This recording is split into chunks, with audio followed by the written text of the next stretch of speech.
Bonjour à toutes et à tous, vous êtes sur le site Ishimoku Academy avec Vocali. On va voir aujourd'hui une revue de marché pas comme les autres. Donc, on va commencer par le dollar index. Ici, on voit cassure de Gizensen, retour testé et baisse. Donc, moi, je me suis trompé, je m'attendais à une petite hausse avant de voir s'il faut shorter, mais il paraît que le dollar n'en finit pas de baisser. Problème maintenant, on est sous les cours par rapport pour le Chico, donc c'est trop négatif parce que là, il devient sous résistance à l'ouverture de juillet 2017. Donc il sera très difficile de s'extraire. Mais sait-on jamais, le dollar nous a habitués à des excès. De toute façon, maintenant, on a cassé le support daily. On va le voir sur les autres frames. Donc, direction ce support ici. Alors, pas d'infos spéciales en mensuel parce que là, c'est trop mitigé. Donc, voilà, le court terme est mieux à trader. Ceci dit, quand je dis ça, je le dis pour moi, par rapport à ma vision. Certes, je me suis trompé dans la hausse du dollar, mais il y a d'autres Ishiboys. Félicitations à eux, ils ont vu sa baisse. Donc voilà, par rapport à moi, maintenant il faut trader au court terme. D'autres peuvent sortir leur épingle du jeu d'autres manières avec les Shimoku ou sans les Shimoku. Alors, ici, visant visu, on a échappé, donc normalement, le pas du nuage est le premier support, et puis le support le plus tangible, c'est ici, 94,11. Donc, on ira encore chercher le support. De toute façon, maintenant, la vente est difficile. Ceux qui ont pris le train depuis le début, ils sont peinards et peuvent continuer à tenir leur position.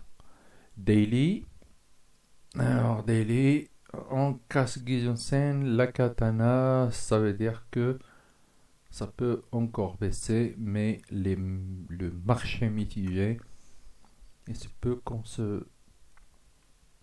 ait un rebond jusque-là ou jusque-là avant de pouvoir vendre. Maintenant, ce support ne sert plus à rien. Donc, il faut le supprimer. Regardez ici le niveau de Chico qui a été cassé. Donc, ça veut dire qu'une accélération baissière se profile. Donc, si on retourne vers Gizunsen, même on le dépasse et on baisse, ça ne m'étonnera pas. Après, on voit en H4. En H4, alors nous avons une anomalie de tendance, une séquence haussière. Mais bon, il se peut qu'on revienne jusqu'au Gizunsen ici. Donc pour encore reshorter parce que les frames supérieurs sont baissiers. Alors on va voir aujourd'hui l'index du yen aussi. Alors sachez qu'il est maintenant présent JXY. Présent sur TradingView. Donc on va voir mensuel. Alors là, il y a deux signaux, la séquence haussière et puis la cassure de Gizensen. Donc deux signaux contradictoires. Un retour jusqu'au bas ici est possible. Donc court terme, trading court terme, ce sera mieux. Alors, et on verra le weekly. Regardez-le. Bon, signal haussier ici pour aller chercher là. Et là, il n'y a rien, c'est juste un retracement. Donc, ça veut dire que la semaine est difficile. Cependant, il y a un petit vision visuel là qui nous indique qu'il y a encore une petite baisse jusqu'à bon, ici, maximum, et puis on va voir. Donc, le yen est un peu fort momentanément. Donc, pas pour longtemps, mais il est fort maintenant. C'est juste pour retracer ça. Ou bien cette cassure qui a été faite ici. Donc, voilà, le yen un peu haussier, ce qui rejoint ce qu'on a dit sur le dollar. Donc, en daily,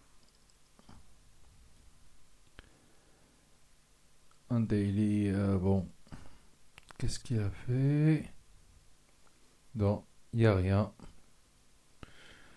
Donc, pas clair du tout, vraiment pas clair, marché pas clair. Selon ma vision, je dis bien, d'autres personnes peuvent trouver quoi se mettre sous la dent, mais moi, je ne trouve pas. Pour le moment, ce n'est pas en accord avec ma stratégie Shimoku, donc je laisse passer un peu de temps. En H4 aussi, on n'est pas sur des seuils clés pour pouvoir juger. Donc, rien à dire pour le moment. On peut avoir une montée jusqu'ici, comme on peut avoir une accélération baissière jusque-là. Donc, marché difficile à traiter. Si l'on regarde bon, l'euro USD, GBP USD, ils sont aussi comme le dollar. Donc voilà, on va les passer. On regardera les indices. Et pour ça, on verra le roi des indices, le SP. On a eu la clôture trimestrielle et mensuelle. Donc autant voir ce qui se passe en trimestriel. Bon, 1, 2, 3, 4, 5, 6. Donc on est toujours haussier. Regardez-le. Il ouvre. Et il ne casse pas la clôture du trimestre dernier. Donc, tant qu'il est au-dessus, il n'y a pas de correction à attendre. Donc, quoi d'autre? Pas d'anomalie de tendance, je vois que ça est moins large que ça. Bien que Tekkan soit haussier, mais le marché, il tire vers le haut. Donc, il a la main. On n'a pas encore d'alerte baissière en trimestriel. Regardez la clôture, donc c'est juste si on a quelques baisses, mais ce n'est pas baissier du tout. Clôture mensuelle, là, ça donne une présence de vendeurs, mais ça peut être comme ce qui est arrivé là ou là. Donc voilà, ça reste haussier. Pardon. En weekly, voilà, on s'attendait à un retour au Tenkan-sen. Voilà, on l'a pas cassé. Aucune alerte n'est là. Regardez ici, on avait eu ici un vision visu. On a échappé. Rien d'alarmant sur le SP500. Puis on verra le journalier. Peut-être qu'on trouvera quelque chose. Ici, on a trouvé ce vision visu en ABC. Donc, on va voir ce qui arrive. Croisement Tenkan-Gizun. Donc, c'est un peu alarmant, mais ce n'est pas trop grave. Donc, après, on va regarder la tenue ici. Ce type S de la vague, donc c'est encore haussier. Il faudra vraiment que ce niveau tienne bien et qu'il ne casse pas à la hausse pour dire que on peut avoir encore de la baisse. Mais regardez, span B qui remonte. On a clôturé sous le span A. Donc voilà, c'est mitigé. De toute façon, ici c'est une zone d'orange. Comme vous avez pu le voir sur mon tome 1, c'est une zone d'orange. Donc court terme, c'est mieux pour le moment.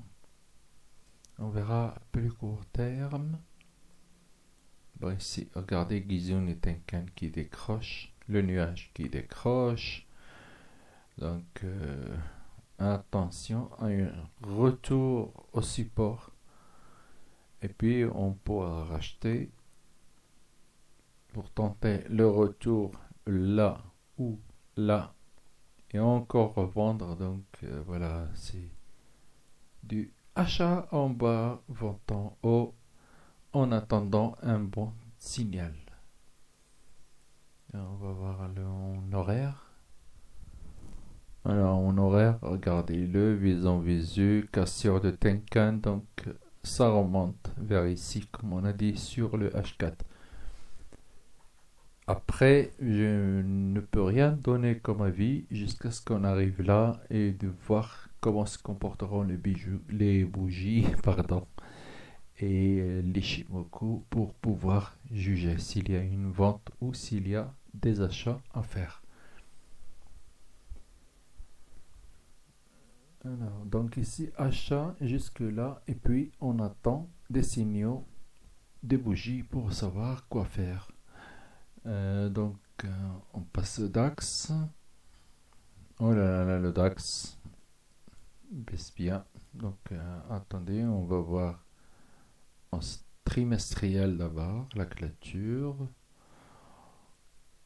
Clôture hésitante en trimestriel. Vous savez qu'une bougie comme ça, il lui faut une qui la confirme. Mais regardez, Tenkan Gizon qui remonte, ce n'est pas demain la veille. Donc, il se peut qu'on retourne retester cette cassure et recommencer à hausser.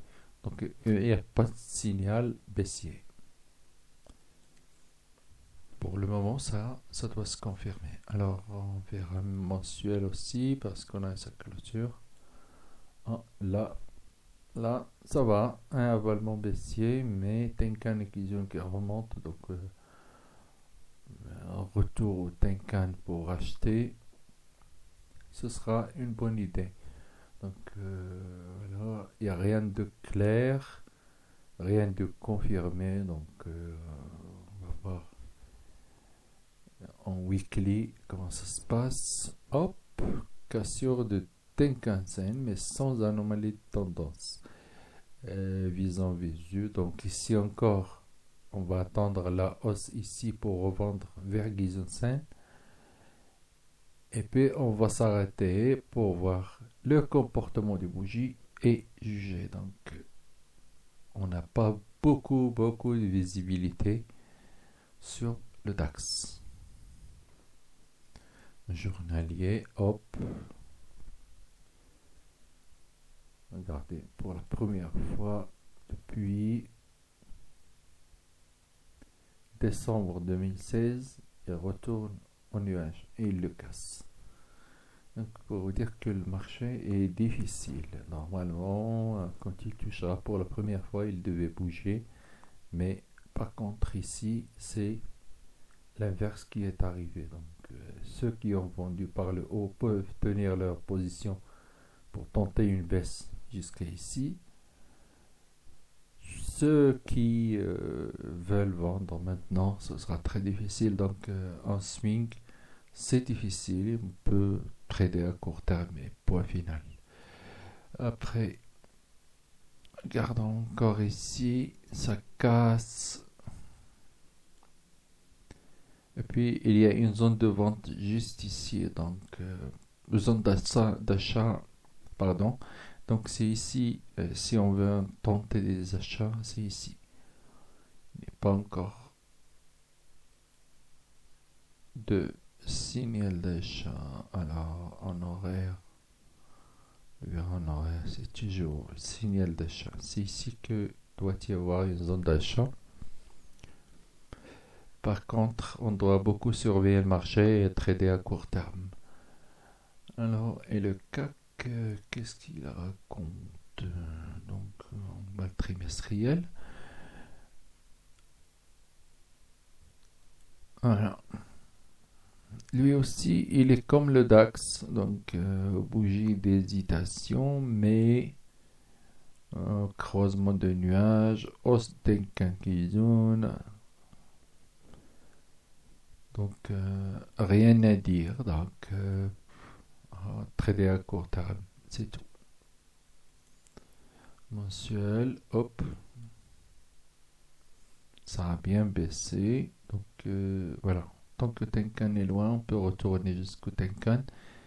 Mais où sera le Tenkan 2, 6, 2, 4, 6, 8, 9. Donc, il sera plat à l'ouverture, à ce que je pense. Donc, voilà. On va attendre Tenkan Sen pour acheter. De toute façon, on avait un point d'achat bien visible. Alors ça casse Guillaume Tenkan, ça revient. Donc, on l'attendra là, peut-être, oui, 5050, comme on attendait depuis longtemps, pour tenter l'achat. Voilà, notre zone se clarifie ici. Donc, il est encore un peu baissier, le CAC, mais comme les autres, normalement, il faut trader à court terme, ne pas essayer de swinger. On va attendre ici, si ça tient, on achète, si ça tient pas, on va laisser tomber jusqu'à après. Donc voilà, vous voyez mon point de vue. Selon ma lecture Ishimoku, cette fois, de toute façon, il n'y a rien à faire. Les grands mouvements sont déjà faits à la vente. Et voilà. Donc, il faut trader à court terme et laisser laisser le marché donner d'autres signaux avant de pouvoir intervenir. Voilà. Merci pour aujourd'hui et à bientôt sur une autre vidéo.